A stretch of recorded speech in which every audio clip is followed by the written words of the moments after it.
Section 1. You will hear a conversation between a travel agent and a woman who wants to go to Australia with her husband on holiday.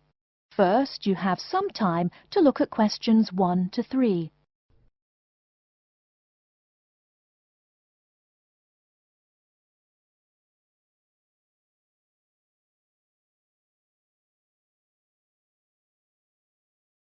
You will see that there is an example which has been done for you. On this occasion only, the conversation relating to this will be played first. Good morning. I've been looking at your holidays to Australia in your brochure. I'm thinking of going during the second half of next month. Good morning. As you can see from our brochure, we offer a wide variety of packages to various destinations in Australia. Is there anything in particular that interests you? The woman says that she has been looking at the holidays to Australia in the brochure, so brochure has been written in the space. Now we shall begin. You should answer the questions as you listen, because you will not hear the recording a second time. Listen carefully and answer questions 1 to 3. Good morning. I've been looking at your holidays to Australia in your brochure. I'm thinking of going during the second half of next month. Good morning. As you can see from our brochure, we offer a wide variety of packages to various destinations in Australia. Is there anything in particular that interests you? Yes, my husband and I are very interested in the holidays in the outback. These holidays are becoming increasingly popular. Would you like to arrange flights and accommodation with us, or just accommodation? Can you arrange flights from Sydney? Certainly. OK, flights and accommodation then. Right, you said that you wanted to travel next month. Which date would you prefer? I should point out that there are no daily flights available, so if you have a flexible itinerary, that's better. Well, we arrive in Sydney on the 15th of April, and we were thinking of travelling to the outback on the 18th of August. April. OK, there's only one flight from Sydney to Alice Springs on the 18th, so I'll book you on that. It leaves at 10 in the morning, which is quite convenient. Shall I book 2 seats for you? Yes, please. As for your stay in the outback, you can see from the brochure that we offer 3 packages: budget, standard and luxury. The budget package is about $500 Australian dollars, the standard package is about $700 and the luxury one is approximately $1,000, though it does depend on exactly what you would like regarding extras. Which one would you prefer? Well, we can't decide between the budget and standard options. Ah, well, actually, just looking at my computer here, on the date that you want to fly into Alice Springs, there is no standard accommodation available. It's fully booked, I'm afraid. That's okay. We think that the cheapest one should be fine for us. We don't mind roughing it for a few days, and we don't expect to be spending much time at our accommodations. We prefer the outdoors. Right, let's look at the room options. Before you hear the rest of the conversation, you have some time to look at questions 4 to 10.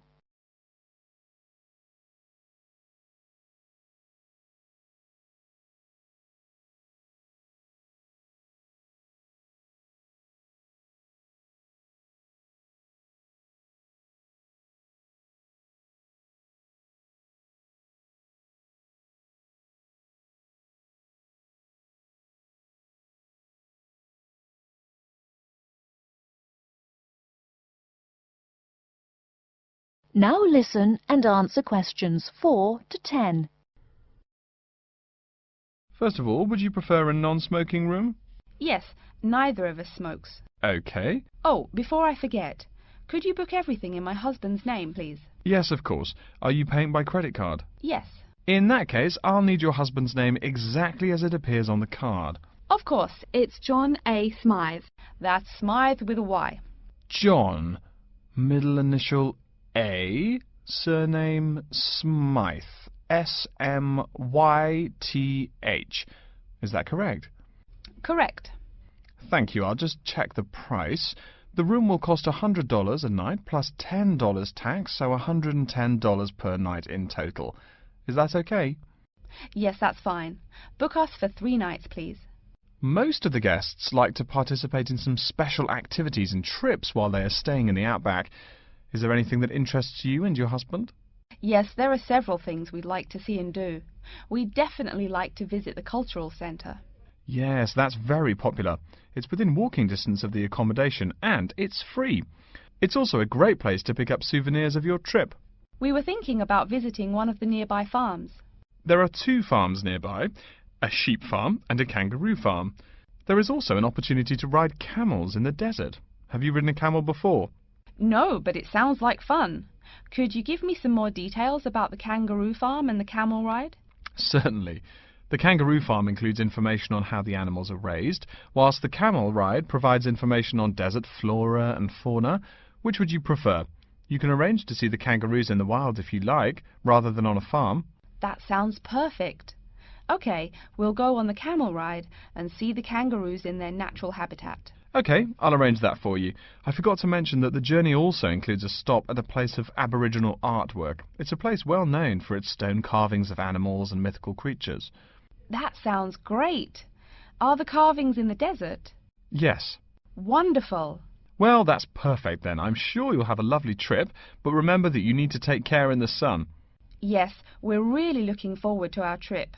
We really want to try to experience the dream time under the stars. Of course. That's what a trip to the outback is really all about. Yes. Now, how about the cost? That is the end of section 1. You now have half a minute to check your answers.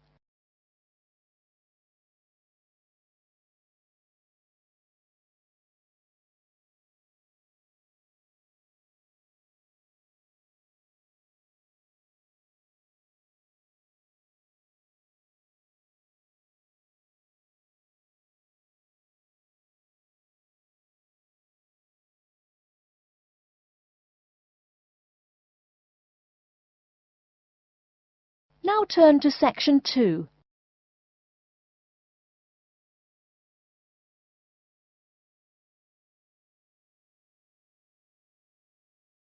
Section 2. You will hear a first aid officer talking to a group of factory workers about emergency first aid. First, you have some time to look at questions 11 to 17.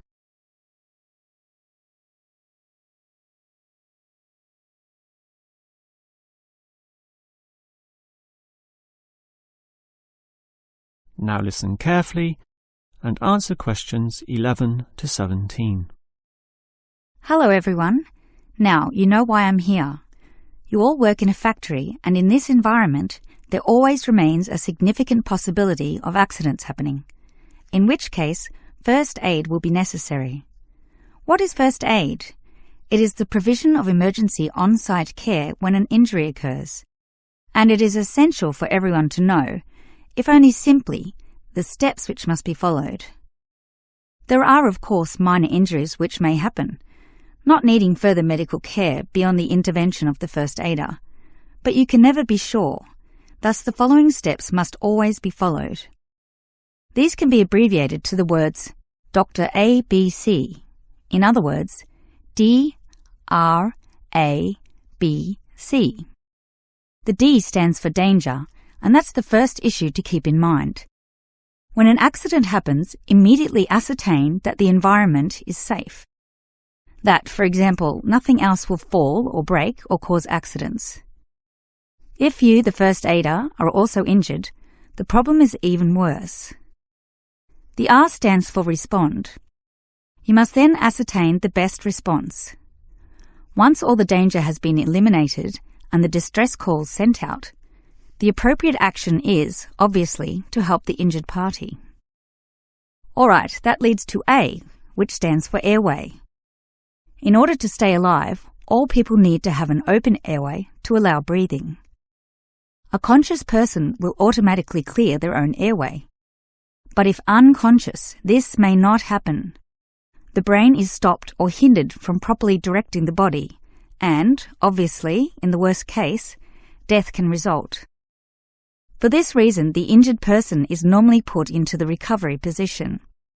Placed on the side, tilting the head back and ensuring that there are no blockages in the mouth. To free any such blockages, the back can be slapped or the chest compressed, allowing anything to be spat out. Now that the airway is free, check for B, or breathing.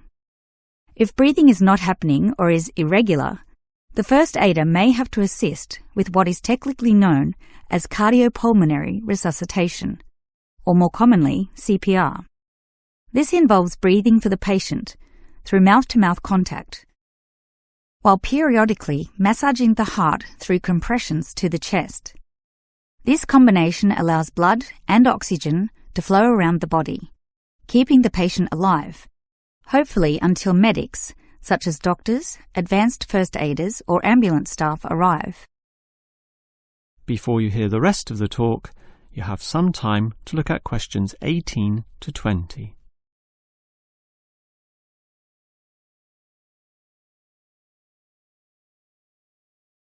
Now listen and answer questions 18 to 20.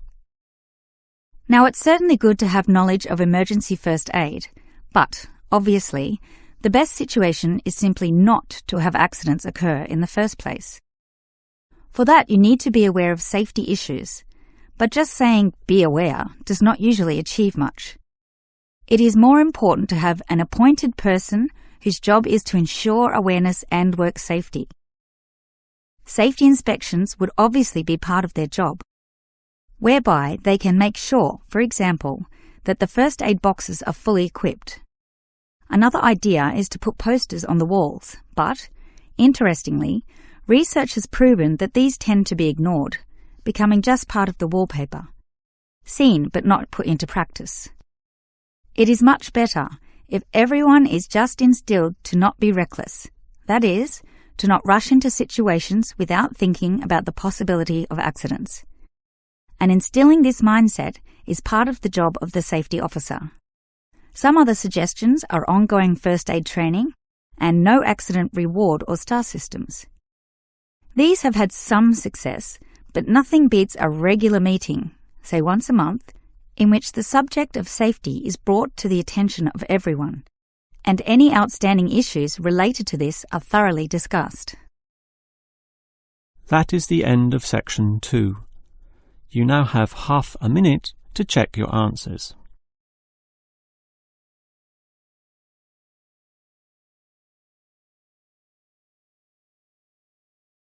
Now turn to section 3. Section 3. You will hear two faculty directors talking about which person in their university to promote. First, you have some time to look at questions 21 to 25.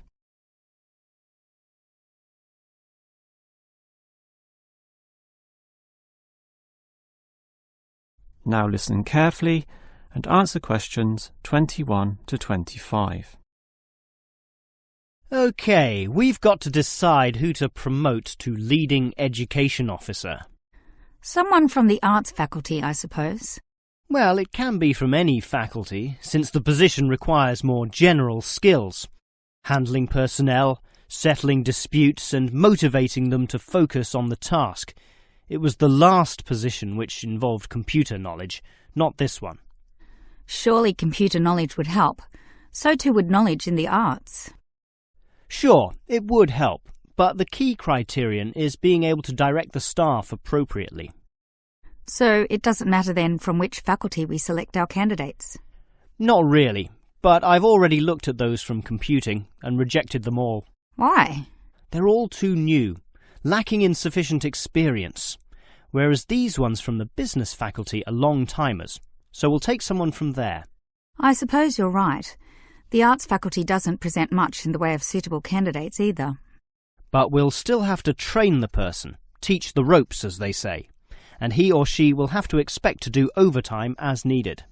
Of course, it can get so busy that, if we were open on the weekend, they'd have to work then as well.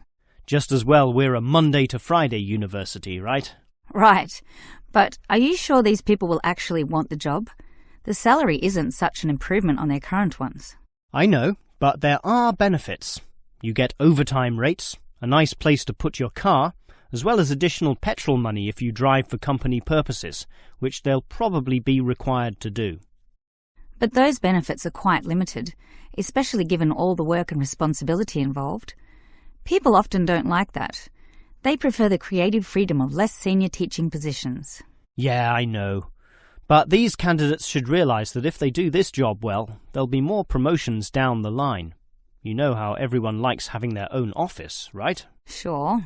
Well, that would come after a few years, if they're prepared to work hard and grow with the university. Yes, that should attract these people.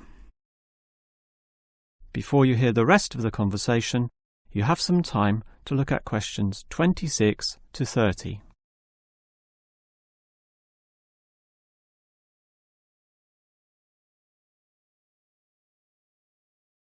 Now listen and answer questions 26 to 30. Well, that's enough talk about the job. What about the actual candidates? How many do we have? I've narrowed it down to 4. Just using their first names, that's Stephen, Abdul, Lek and Oscar. As you said, there's quite a bit of experience between them, about 34 years in all. What's the exact breakdown of figures? Abdul and Stephen both have 7 years. Lek has 1 more, and Oscar is the most experienced at 12. But who's the most qualified? Stephen and Abdul have an MBA. Oh, sorry, Abdul's got something called a MBP, some foreign thing which translates as Master of Business Practice. I'm not sure what that is, but does he do the job well? Very well, apparently. Better than Lek and Oscar, who hold a degree and some certificates, respectively. But we have to think about any drawbacks. You know, possible issues with any of them. I asked the respective deans for feedback, and I found out that Stephen, the younger one, drinks a bit.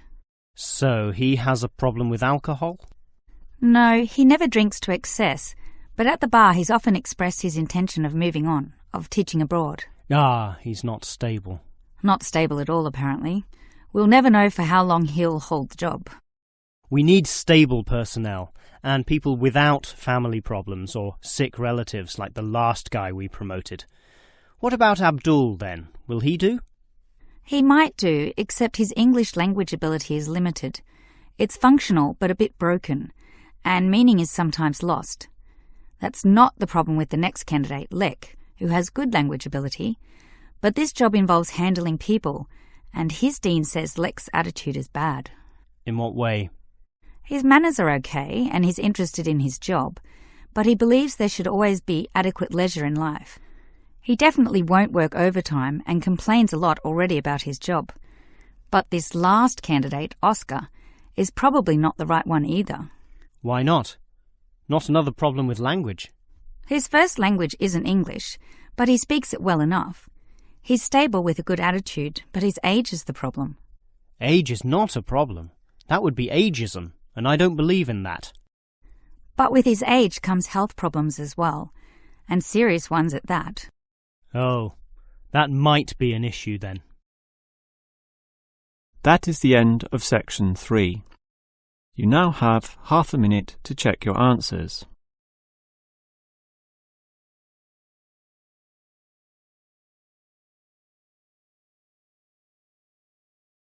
Now turn to section 4. Section 4.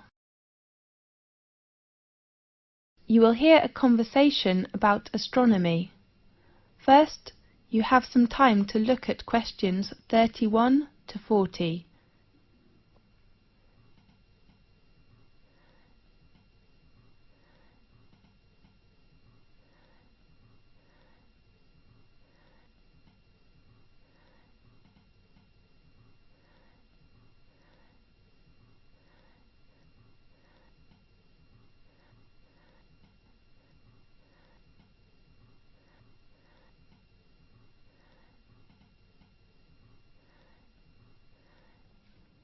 Now listen carefully and answer questions 31 to 40.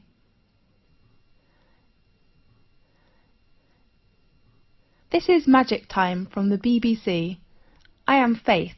In today's programme we invite a Professor of Astronomy. Welcome, Lewis. Thanks a lot, Faith. What magic information will you introduce to us? We all know the Leonidas in August are coming, So today let's talk about meteors. Good topic. At one time or another, almost everyone has glimpsed a swift little streak of light dashing across the night sky. Nearly everyone makes wishes when they see them, and blame both good and bad luck on their presence. Yes, these sudden celestial visitors are meteors. We often call it shooting star. The glowing trails are caused by the incineration of a piece of celestial debris entering our atmosphere. Many meteors are quick flashes, but some last long enough for us to track their brief course across the sky. Right. Now and then a meteor truly will light up the night, blazing brighter than Venus, although rarely, even brighter than the moon, leaving in its wake a dimly glowing trail that may persist for minutes. Lewis, can we see some meteors every night in 1 year? Yes. Under a dark sky, any observer can expect to see between 2 and 7 meteors each hour, any night of the year. These are sporadic meteors. Sporadic meteors? Yes. Their source bodies, meteorids, are part of the dusty background of the inner solar system. Several times during the year, Earth encounters swarms of small particles that greatly increase the number of meteors. The result is a meteor shower, during which observers may see dozens of meteors every hour. Concentrations of material within the swarms may produce better than average displays in some years, with rates of hundreds per hour, and were treated to a truly amazing display in which thousands of visible meteors can be seen for a brief period. The phenomenon is called meteor storms, which are more magnificent than meteor showers. Aha! That's wonderful! Definitely. The meteors that appear during a meteor shower seem to come from one point in the sky. This illusion is an effect of perspective, just as a roadway seems to converge in the distance. Usually, meteor showers get the name of the constellation from which the meteors appear to radiate. Such as during the Perseid shower in August, meteors seem to streak from a point in the constellation Perseus. When is the biggest meteor storm? According to records, in 1833, a storm of 60,000 meteors an hour shocked the world. 60,000? That's unbelievable! By the 1860s, scientists had known that many meteor showers were annual, including the normally placid Leonids, which produced the big storm, and that they were somehow related to comets. Really? Yes. But most of the meteors people have seen during one of the annual showers arise from fluffy particles not much larger than sand grains. As a particle enters Earth's atmosphere, it collides with gas atoms and molecules. The particle becomes wrapped in a glowing sheath of heated air and vaporized material boiled off its own surface.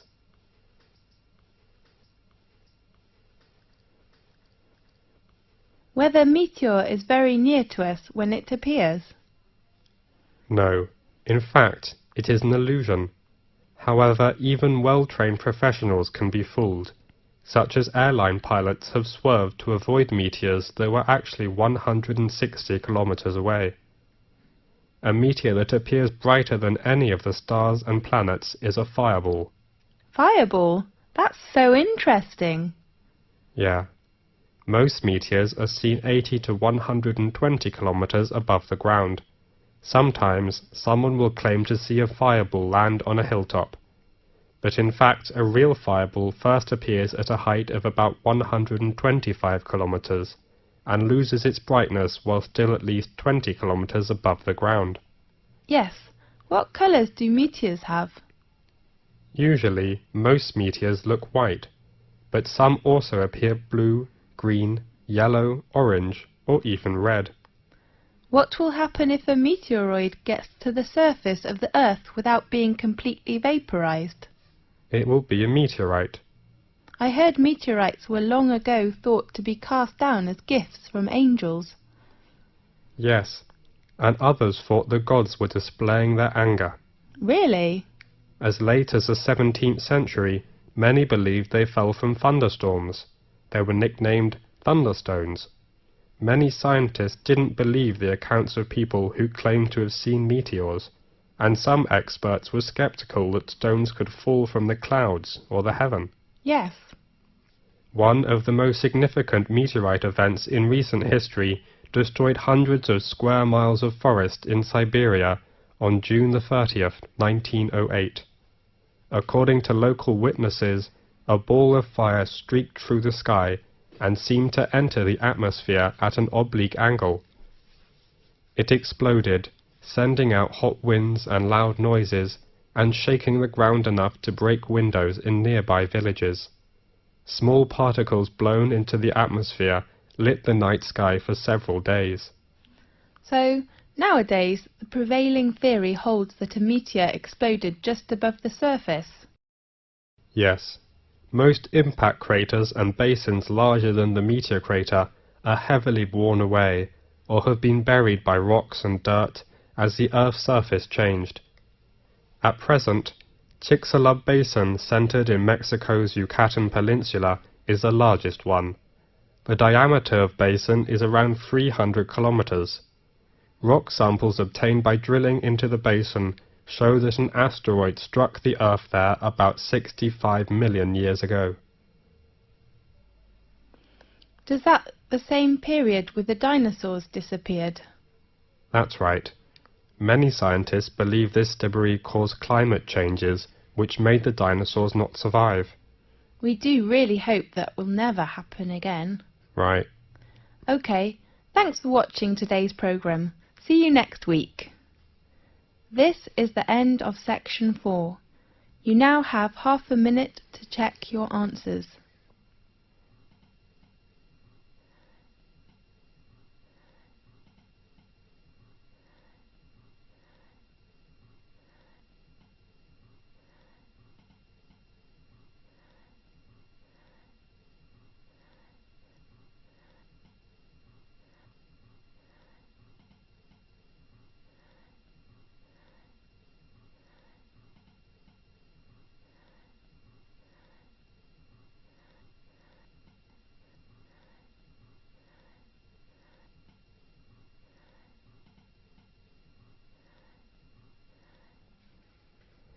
This is the end of the listening test.